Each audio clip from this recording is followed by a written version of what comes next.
All right, good morning, good afternoon, or good evening. Whatever time it is when you hear this message, I pray that you're poised to receive, to accept, and to respond to words of wisdom. Ashe.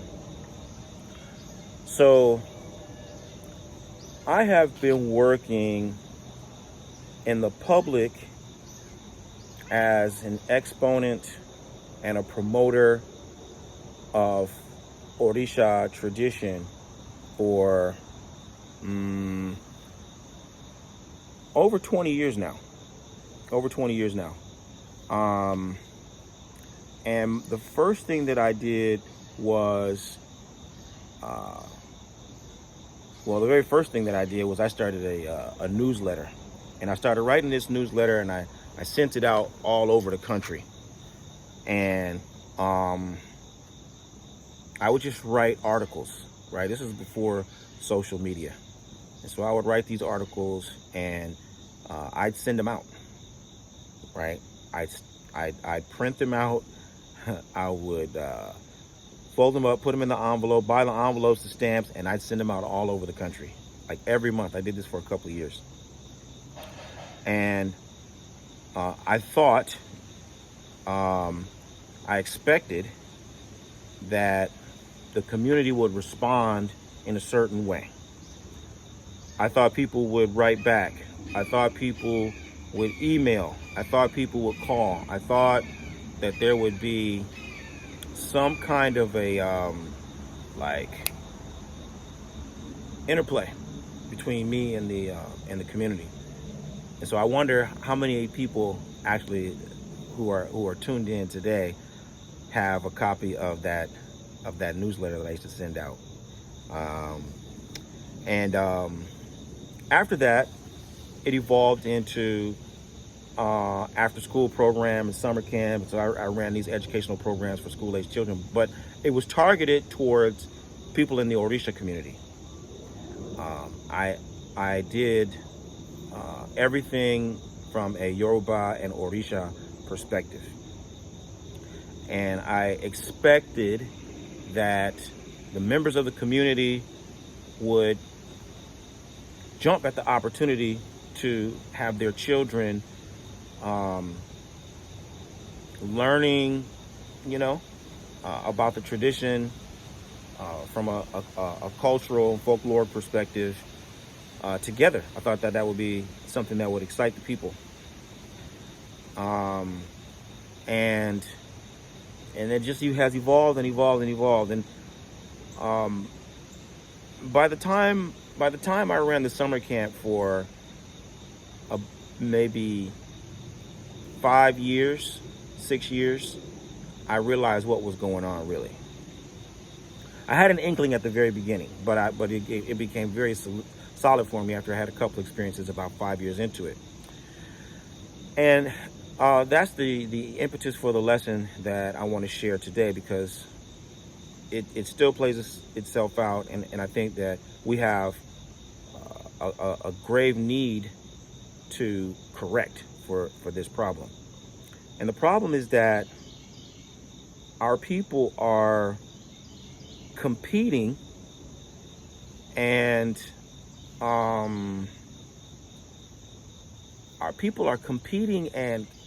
contradicting when we should be collaborating and co-conspiring with one another, right? And let me tell you what I mean. Because at the same time that I have been doing all these things in the community, writing and teaching and sharing and stuff like that, I've also, in those years, I was a professional. And so, in white man's world, as I'll call it, in the professional world, I would get opportunities that I didn't even ask for. Somebody's calling me on the phone. Somebody's sending me an email. Somebody's coming to my desk and they're saying, "Hey, you're Obafemi Odegunwa. Yeah, I want you to do this. I got this thing. I want you to try. I want you to do. I got this much money for you. I don't have any money for you, but it's going to put you on this platform, and it's going to, you know, expose you to this department and this campaign, et cetera, right? And they would put me on, basically. So there were people who were in a distance who I didn't know, who were watching me work, and they were saying, this guy, and they were creating opportunities for me. Okay.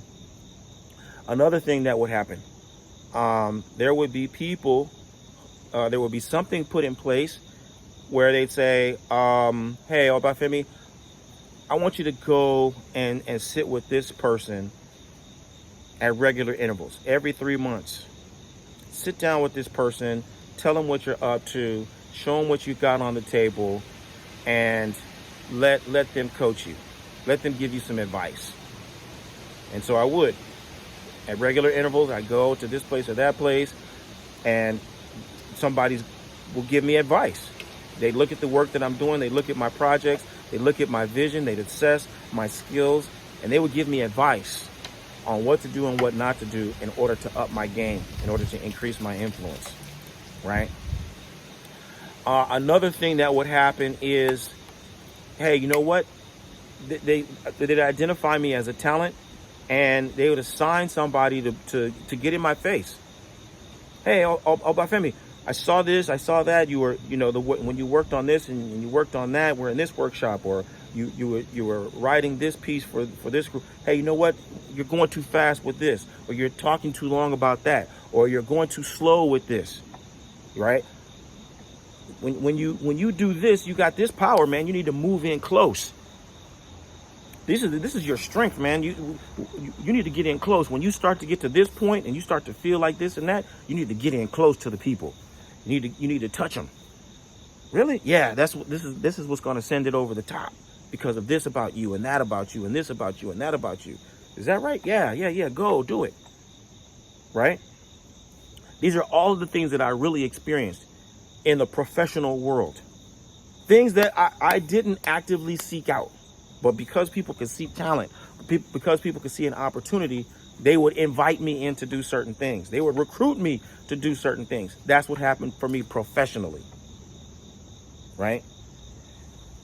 And we're talking about big campaigns, Fortune 100 corporations. We're talking about in the tech industry, which is not even my industry, right? But in that environment, people could see me and recognize me and bring me in. They recognize me as an asset, and they would create opportunities for me. Now, simultaneously, within my own community, people are seeing me, people who are further along, 10, 15, 20 years ahead of me, people who are well established. They're looking at me as a threat. They're looking at me as a threat. And they're trying to figure out, how can I control? Right? Why you want to control me? You don't need to control me. You don't need to control me. I'm in a whole different lane. I'm operating in an entirely different sector.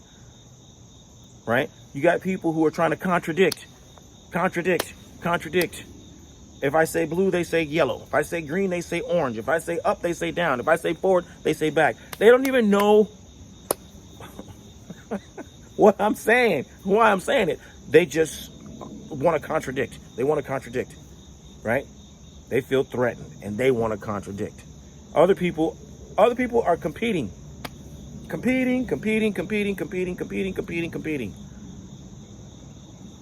Not even on my level.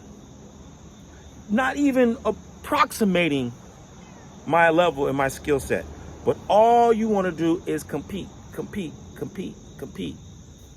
Right?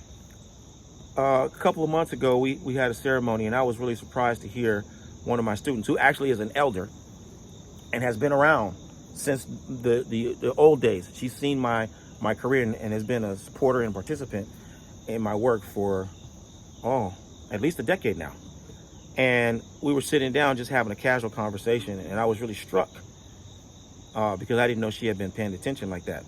But she said, yeah, I'm really amazed by the people who come and enroll in the school and don't know half of what Baba knows, and all they're trying to do is convince us that they know and that they're trying to teach and then they know a better way. And it's like, it doesn't even make sense. If you know so much, why are you enrolled in this school? Why don't you have your own school? Why are you constantly trying to assert what you know, as opposed to demonstrating that you are learning what Baba's teaching, right? So these are the things that I've seen, and it's a consistent, ongoing problem that people are trying to control, they're trying to contradict, they're trying to compete, when you should be collaborating, you should be contributing, right? You should be co-conspiring.